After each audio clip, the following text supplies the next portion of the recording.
பார்த்திங்கன்னா நம்ம வசதியானவங்க, படித்தவங்க, நாகரிகமானவங்க அப்படின்றதெல்லாம் பார்க்கவே கூடாது.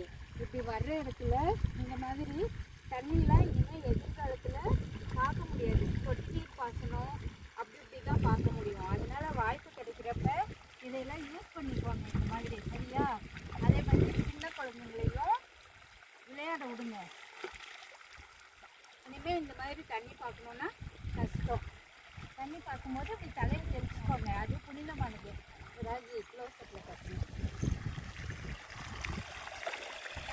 எதிர்காலத்தில் இனிமேல் இந்த மாதிரி தண்ணியெல்லாம் பார்க்கவே முடியாது. சொட்டு சொட்டாக தான் பார்க்க முடியும். நம்ம ஆர்வ வாட்டர் குடிக்கிற மாதிரி பயிர்களும் சொட்டு சொட்டாக சொட்டு நீர் பாசனத்துக்கு மாறிடுச்சு. அந்த மாதிரி இந்த மாதிரி பார்க்கும்போது வாய்ப்பை பயன்படுத்திக்கோங்க. நீங்கள் வாங்க ராஜி.